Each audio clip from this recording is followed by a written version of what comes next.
we can take a breather. For the moment, Google has stopped releasing algorithm updates that overlap and intertwine and confuse everyone with volatility. Sure, you might be missing out on Brighton SEO that happened last week or NESS, but don't worry, I'm glad you're here with me for another episode of the SEO Weekly, where queries are weird, advice is controversial, and everything depends. I'm your host, Garrett Sussman of iPullrank, and every week I cover everything going on in the world of SEO, whether that is algorithm updates, blog articles, new tools or features, podcasts, webinars, communities, SEO Twitter, you name it. I'm on it. If you're into it, please subscribe to the channel, give us a like, leave us a comment, tell us how you feel. Is SEO dead? I hope not, because then I'd be out of a job. But no, if you love this stuff as much as I do, come along for the ride. Let's dive into all of the goodness that happened last week. So while there wasn't any major Google algo updates, Google did put out a couple of nice pieces of content. For instance, Search Off the Record. This week it was John Mueller and Lizzie Sussman, and they talked all about image SEO, which I think is fascinating. It's always interesting. They talked about a lot of the basics, especially in terms of accessibility, adding alt text or updating your file names. However, one interesting tidbit that they pointed out was that you don't necessarily want to update your file names, even though it's a best practice to have a descriptive file name. Googlebot doesn't crawl images very often. And what they typically do if you're updating the files with the file names is your images might fall out of search and then months later come back into search when the new file, the new images have been crawled. So is it worth the effort? John and Lizzie don't necessarily think so. They also joked about using DALL-E on the Google blog, which cracks me up. There is this whole idea of if DALL-E, the image generator, can create images that are useful for content, then people should leverage it because it's a more affordable resource at this point. Why not? They saw no problem with it, although it's still based on a library of images, and that doesn't always produce the greatest thing in the realm of SEO. John and Lizzie have both played around with it to not the best results. They also just point out, John's lightning talks around image SEO and best practices, specifically to get visibility in search with images. If you're using structured data, using the image attribute, and just make sure that your images are accessible and that they're responsive. And Lizzie touched on dark mode briefly, whether or not that's even a valuable attribute to have. And, John thought that when people are searching for images, maybe that's not the best case. Either way, great podcast episode. And then another new kind of segment, this SEO Fairy Tales with Martin Splitt. He had Luke Davis on to talk about a case study around when he learned to debug these troubled titles, where there was a replacement issue with H1s, and Luke went through the whole process of how he crawled the site with Deep Crawl, which is now Lumar, to identify the problem. And then he started looking at solutions, whether it was rendering issue in terms of client side, server side, dynamic rendering, talked to colleagues about what their recommendations are. And Martin was very curious to hear what everyone recommended in terms of like costs and reliability and stop gaps and what's the best practice. And so ultimately Luke was able to solve the problem. I really like the series. You should check it out. It's a great way to see how like a great SEO thinks through a process, diagnoses it, comes up with solutions, and then implements. Great work all around. There were a couple of major events last week.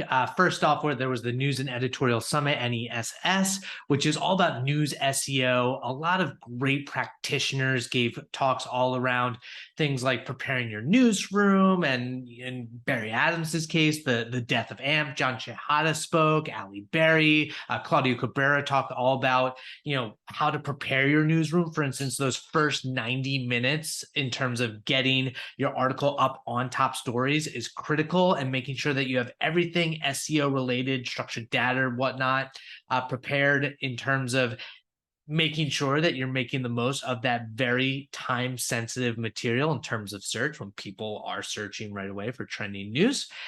As you can see from the images, a lot of great content, and I guess AMP is officially dead. Barry's been honking that horn for a while. Meanwhile, across the pond, Brighton SEO, people have been flocking to this event. Kevin Newman's been putting together for years now, and every year it gets better and better.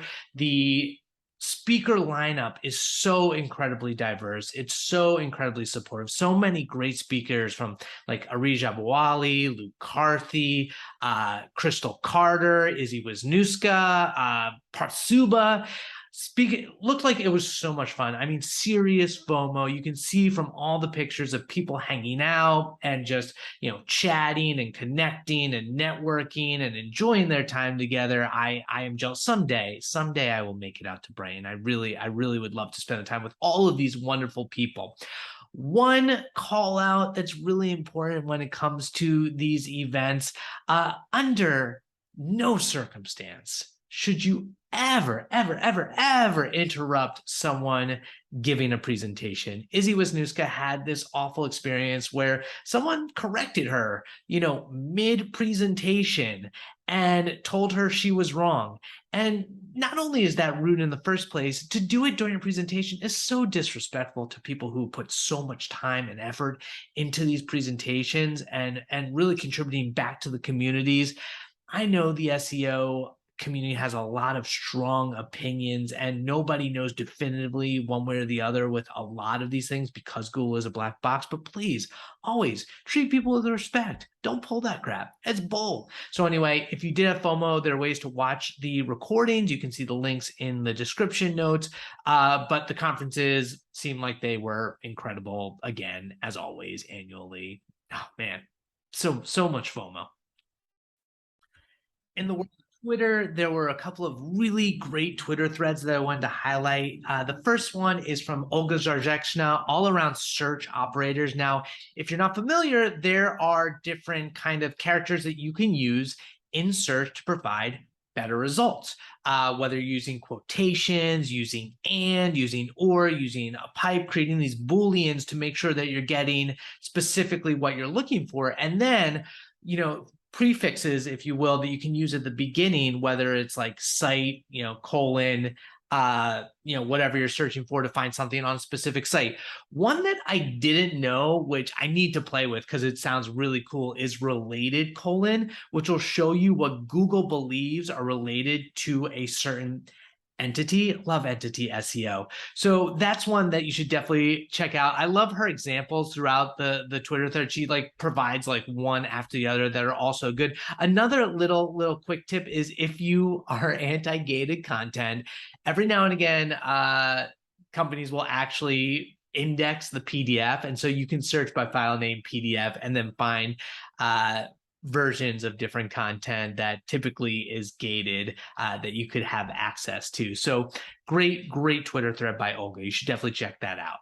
So another Twitter thread that I loved was done on behalf of Semrush with Rahul Mishra. Took over, did like a Twitter takeover, and did a thread all around easy tips to ensure your SEO wins. What I love about this is it's really back to the basics. And whether you're starting SEO or you've been doing it forever, when you are creating content and optimizing for SEO, you want to get those foundational aspects right. Whether that's really understanding search intent, make sure you're targeting the right keywords, earning backlinks, including relevant images, making your titles crisp and relevant, doing some competitor research from time to time, optimizing the heading tags, optimizing for mobile. All of these tips that Rahul put together really are important in terms of doing effective SEO. If you're missing these fundamentals, then you're not going to see your content ranked. So check out his tips.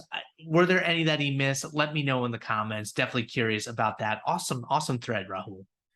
If you're still creating content the old-fashioned way with a human, there's no harm in using tools to optimize your content process. Well, Chima Mmeje, the queen of topic clusters, put together an epic list of 21 different tools that you can use for keyword research, content planning, editing, optimization, you name it. She goes through them, explains how she uses the tools, and then what she rates them out of 10 with specific standout features. Comprehensive list that's super helpful in terms of planning out and creating the right content and making sure it's high quality, making sure it's great. Definitely check out that on Zenith Copy. That link is in the description below. Great comprehensive article by Chima.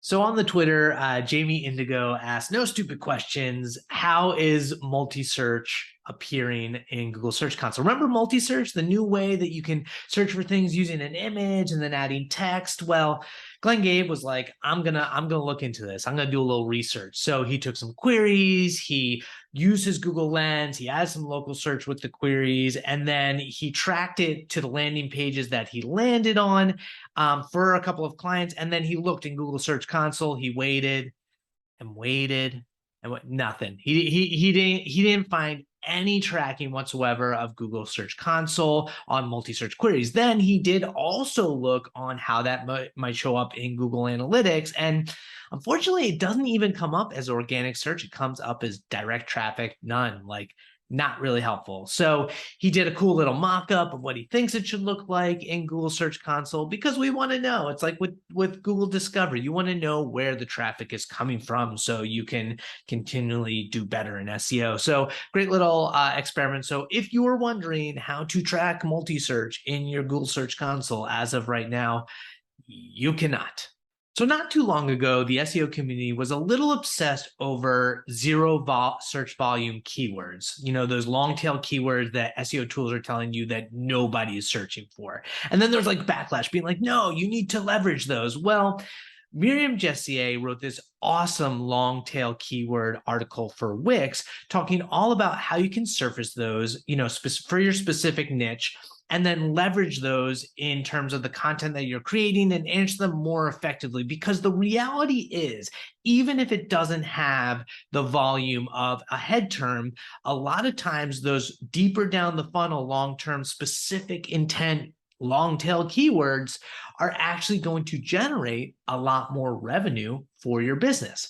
So she goes through all the different tools that you can use to actually find these, whether it's looking at Google autocomplete, looking at using people also ask, looking at Ask the Public, or, you know, Keyword Planner, all these tools to give you these ideas of what's more specific, how you can actually modify the head terms for different intents, the different reasons that people are asking specific questions, and then how to answer them effectively in a structured way, you know, using under H2s or H3s, so they potentially get picked up as a featured snippet or an FAQ. It's a great article. It's practical, it's usable, and that might actually impact your bottom line, especially when you are like a high account value type of business, service, or product, and those long tail keywords are the ones that really generate like thousands and thousands of dollars. Like you should be on that. You should do that. Good work, Miriam. So on the Ahrefs blog, Michael Pachenik put together a great little blog post all around like 12 SEO KPIs that you should and shouldn't track. And he runs through them, whether it's like, you know, search visibility, SEO ROI, backlinks, domain ratings, your search rankings, you name it, click-through rate, domain, core web vitals, you name it. He went through it. What's interesting is he says, from his opinion, the only two that you should really track are search visibility, so share of voice, how much you're showing up like across all of the SERPs in the keywords that you are trying to appear for. And then second is conversions from organic traffic, the actual revenue generators attributed to organic search in like GA4, for instance. Everything else, he says, is not a KPI that you should necessarily track in terms of your SEO performance. He breaks it down step by step, each one. It's interesting with search visibility because all of the SEO tools kind of use different formulas for how they determine share of voice. So whether you're using Ahrefs or search metrics or something else, you're probably going to see slightly different results. So to some extent, you do want to take it with a grain of salt, but it is a valuable metric to know how you're appearing kind of in a blanket case society. He also mentioned real quick, like, SEO ROI, which is a really tricky thing to cover because you always have to decide what the budget is for your SEO. Like, at what point do you include content or backlink outreach? It becomes much trickier in terms of how you can prove the result on investment based on what you're investing. But if you have someone in charge of that, that's absolutely something you can do. But great article by Michael. Definitely check it out. So moving on to technical SEO, for Propeller, Dave Paris put together a really interesting article all about whether or not React, the developer framework, is hiding your navigation links from Google, which is potentially really problematic because Googlebot looks at mobile first, as we know. The links that are on there will actually help your rankings, the links that are in navigation, and provide link equity across all of your main content pages. And then there are a lot of React tools that, the way they build the code are based on interactivity and don't show the links, don't render them in HTML until they're actually clicked, which Googlebot doesn't always do. So what Dave does is he shows examples from IKEA and Nationwide and 1-800-Flowers, how in these situations, the way that React is set up, the libraries are not making it so using the JavaScript that the navigational links are showing up to Googlebot. And so that's probably hurting these sites. Really interesting insight from Dave. I think it was a good article. He shows using Chrome developer tools how you can identify that. So take a look at your own site if you're using React, and you could be solving some major SEO issues there. What? Another Oliver H.G. Mason post going deep dive into technical SEO? Yes, we were bestowed with this one's good. So this was all about how Oliver thinks about pagination, which can be really complicated when it comes to a way to use internal linkings to drive a lot of organic visibility, specifically in terms of PageRank. He explains that, if you're indexing all the different pages in pagination, then you're providing, all the links of your categories or products or blog posts, and distributing that and giving, more link equity in PageRank, so it potentially will rank higher. However, there are a lot of situations where people mess it up, whether they're no indexing pages or, making them go canonical to the root domain, and it can be problematic. The other problem is PageRank. It can be very complicated in how the click depth of your pagination can impact the value of the link equity. And so Oliver breaks down like all of your different options, the pros and cons, what works and what doesn't work. And then at the very end, he actually goes into some of the questions that you might want to ask in terms of what your goals are as to whether you index or the different types of pagination you want to use. If you're into this from a technical SEO perspective, great deep dive article. Highly recommend you check it out. So last but not least in technical SEO, it's another year, another annual State of Tech SEO report being put out by Arij Abouali and the Women in Tech SEO community and Patty Mugan of Era. They've done this last year. You actually see the link in the description, giving all the information of like the agency and the in-house perspective on where we are in tech SEO. So they're collecting data. They got a 7+ minute survey that you should fill out, just asking you some basic questions that are anonymous about your role and your experience in SEO, and then kind of how you think the state of technical SEO is. So really excited for that report to come out.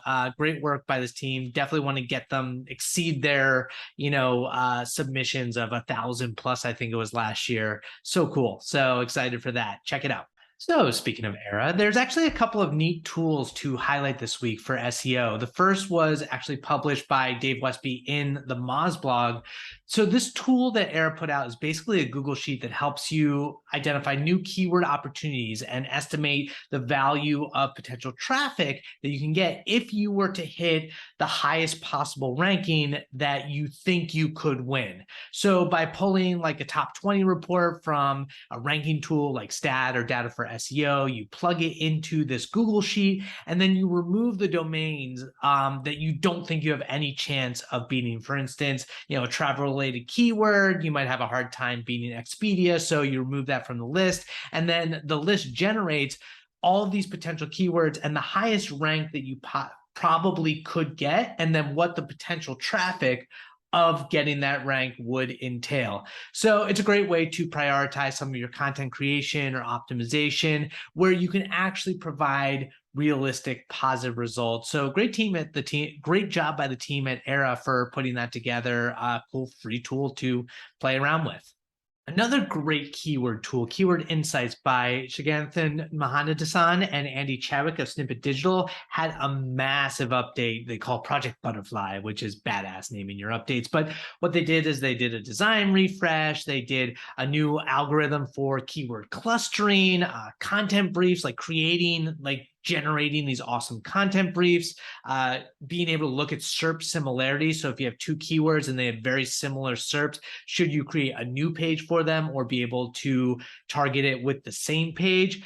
It's all about creating great topic clusters. They've expanded their keyword universe, their keyword database. So it's a really, really cool tool for some more advanced SEO, but also doing it in a proper way from an entity standpoint to kind of develop some sort of like topic dominance. So their topic authority. I love what they're doing over there. Really excited to play with that tool. Definitely check it out. Keyword Insights. Great work, guys. And finally, in the world of iPullrank, a lot of great content. Rankable had a fantastic episode last week with Ashwin Balakrishnan talking all about high quality content that earns links. Had so much fun talking about how to create really awesome proprietary content with your own data and reports, getting experts to contribute so people want to link to it. Check out what Ashwin had to say all about that. Tomorrow with SERPstat, I'm actually hosting a webinar with the director of SEO of iPullrank, Zach Chahalis, talking all about the future of SEO. We're going to pontificate on what we think is coming, the direction we're going, and what that means for our SEO industry. And finally, our own Michael King in November is going to Barbados SEO, where he's going to keynote the conference, why you have no idea what ranks anymore. It's really interesting. He's going to talk about current processes for information retrieval and neural networks, and really the technical nitty-gritty of how ranking works. So sign up for that. Keep your eyes peeled. Martin McDonald is hosting that in Barbados. That's it. Another week of the SEO Weekly in the books. I hope you enjoyed it. If you are into it and you want to spread that SEO love, please subscribe to the channel, give me a like, share on the socials, leave me a comment, tell me what you think. We got some fun new segments coming up to keep your eyes peeled and ears peeled and mouth. Well, no, there's no tasting of the SEO. It's eyes and ears. Hopefully you enjoy this stuff. My name is Garrett Sussman of iPullrank. Please have a great week, and I will catch you next week.